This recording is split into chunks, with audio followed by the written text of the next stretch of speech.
Pada suatu pagi yang cerah, terlihat Raja Harun ar-Rasyid sedang duduk bersama para menterinya. Pagi itu, Baginda tampak begitu senang setelah mendengarkan kabar bahagia dari pengawalnya. Rupanya, hal yang membahagiakan raja itu adalah kabar mengenai datangnya masa panen raya. Raja tentu ikut sumringah ketika mendengar panen raya akan segera tiba.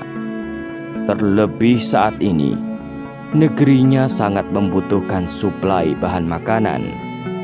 Rakyat begitu merindukan panen raya untuk memenuhi lumbung-lumbung pangan di rumah mereka. Dalam perkumpulannya bersama para menteri, Raja menyepakati untuk membuat semacam pesta syukuran di kerajaan. Para menteri mengusulkan beberapa ide kegiatan yang mungkin dapat diselenggarakan oleh Raja. Satu persatu menteri memberikan usulannya. Namun belum ada yang sesuai dengan keinginan Raja. Hingga salah satu menteri kemudian berkata, "Wahai tuanku, kalau boleh hamba mengusulkan, bagaimana jika kita adakan sebuah lomba berburu? Lomba berburu itu bisa diadakan dalam bentuk sayembara. Hal itu tentu untuk melatih ketangkasan penduduk, sekaligus melestarikan tradisi kerajaan kita," usul salah satu menteri. Mendengar usulan tersebut, Raja Harun ar-Rasyid langsung menyetujuinya. Sebagai tambahannya, Baginda akan menyiapkan hadiah berupa harta bagi sang pemenang. Apa yang akan terjadi selanjutnya? Keesokan harinya, Raja memerintahkan para pengawal untuk membagikan surat pemberitahuan kepada semua penduduk. Sebuah surat dari Raja yang menyatakan bahwa akan diadakan sebuah sayembara kerajaan berupa lomba berburu di hutan. Raja menambahkan bahwa siapapun boleh mengikutinya. Barang siapa yang dapat memperoleh hewan buruan terbanyak dalam waktu yang sudah ditentukan, maka ia akan menjadi pemenangnya. Sang pemenang akan mendapatkan hadiah emas dari kerajaan. Beberapa hari kemudian, kabar mengenai sayembara itu langsung menyebar dengan cepat dari rumah ke rumah. Sayembara berburu itu menjadi perbincangan ramai di antara penduduk. Sebagian merasa tertantang karena tergiur dengan hadiah yang besar.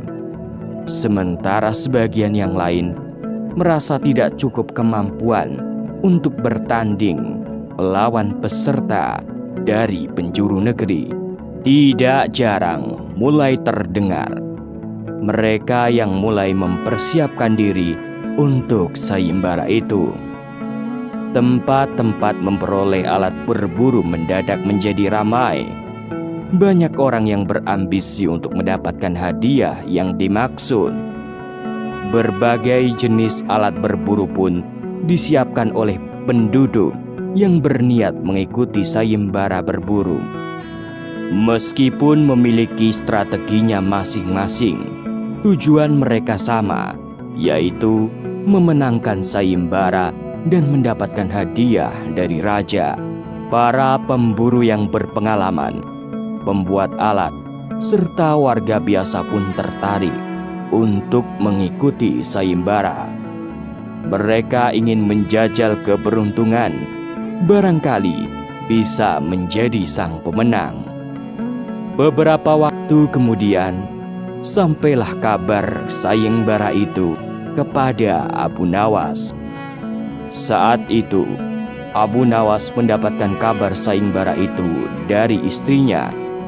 Berkatalah istri Abu Nawas yang lari masuk ke rumah menemui suaminya. "Wahai Kanda, sudahkah engkau mendengar informasi mengenai sayembara yang akan diadakan oleh Baginda Raja?" Kata istri Abu Nawas. "Sayembara apa itu, wahai istriku?" Raja mengadakan sebuah sayembara berburu di hutan. Barang siapa yang mendapatkan hewan buruan terbanyak dalam waktu yang telah ditentukan akan mendapatkan hadiah emas Kakanda tambah istri Abu Nawas. Mendengar penjelasan sang istri, Abu Nawas tidak tertarik sama sekali. Ia tidak peduli dengan hadiah yang besar itu, yang menurutnya tidak terlalu penting. Namun sang istri tidak mau melewatkan kesempatan ini. Kebutuhan menuntut mereka memerlukan biaya tambahan. Apalagi panen akan segera datang. Setelah merayu dan memohon kepada suaminya, Abu Nawas pun luluh dan terpaksa menyanggupi permintaan istrinya untuk mengikuti sayembara. Apa yang akan terjadi selanjutnya? Sebagaimana diketahui, Abu Nawas adalah seorang sufi dan guru yang mengajar di musola. Ia juga menggarap lahan di belakang rumahnya untuk memenuhi kebutuhan sehari-hari.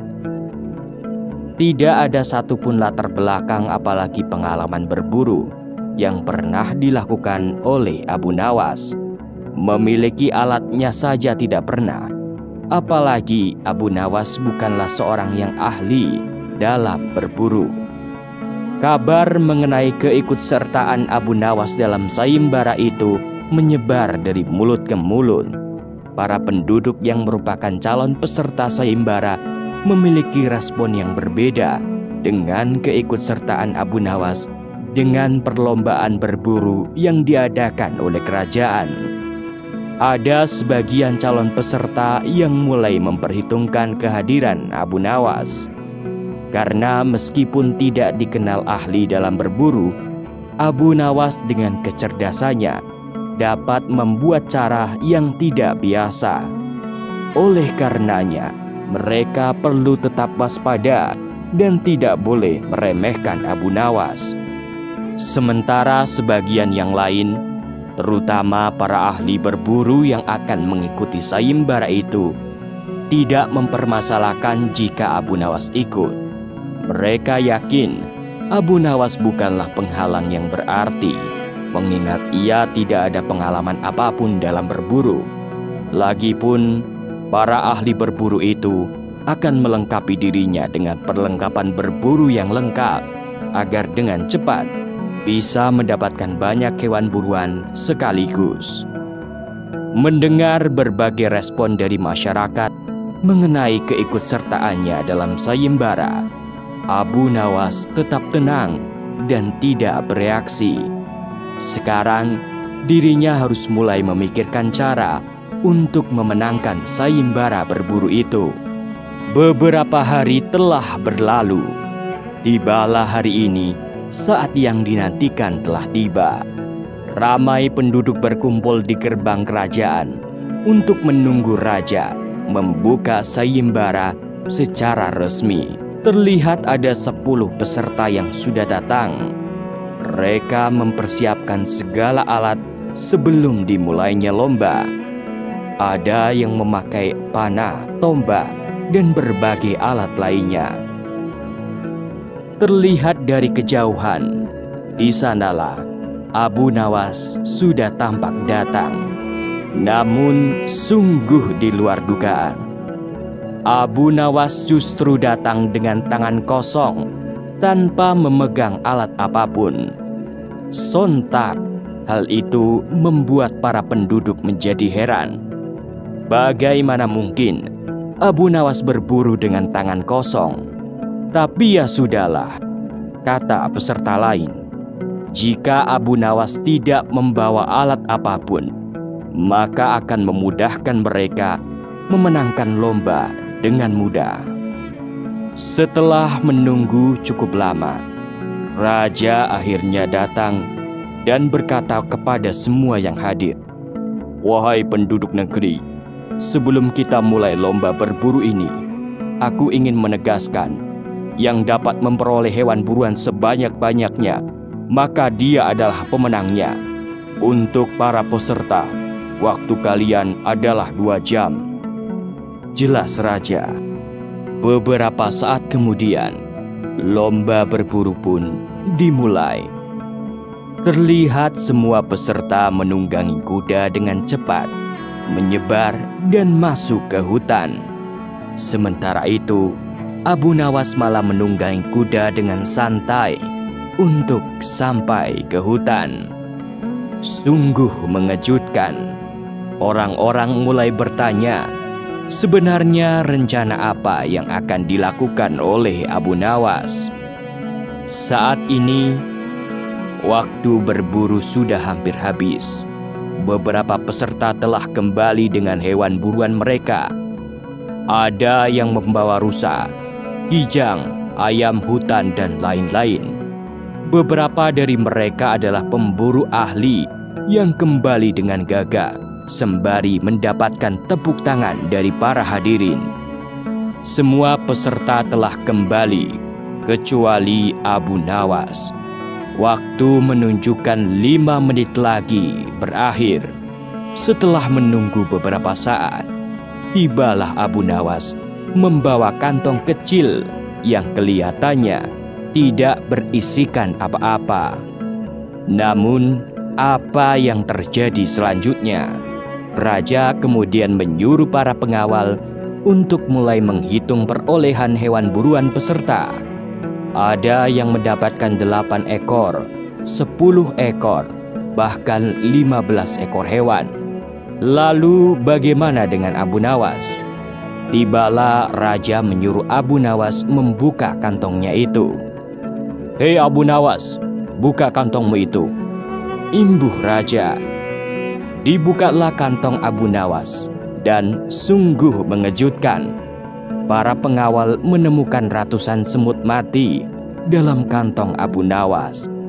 Lalu salah seorang peserta berkata, "Wahai Abu Nawas, apa maksudmu ini?" Tanya peserta.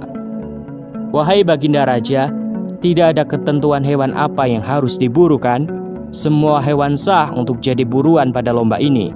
Sekarang hitunglah pengawal, siapa yang mendapatkan hewan buruan paling banyak." Sudah dapat diprediksi. Tentu setelah dihitung, jumlah hewan buruan Abu Nawas jauh lebih banyak dari siapapun. Melihat pemandangan itu, raja tertawa dan mengakui kecerdasan Abu Nawas.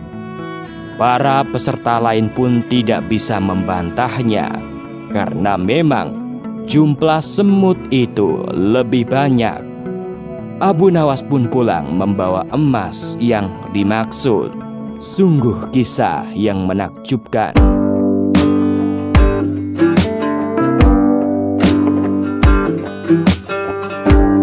Lalu hikmah apa yang dapat kita peroleh dari kisah ini?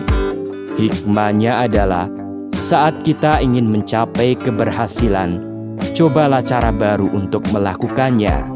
Jika kita menginginkan hasil yang berbeda, maka cobalah cara yang berbeda. Semoga bermanfaat dan sampai jumpa di episode selanjutnya.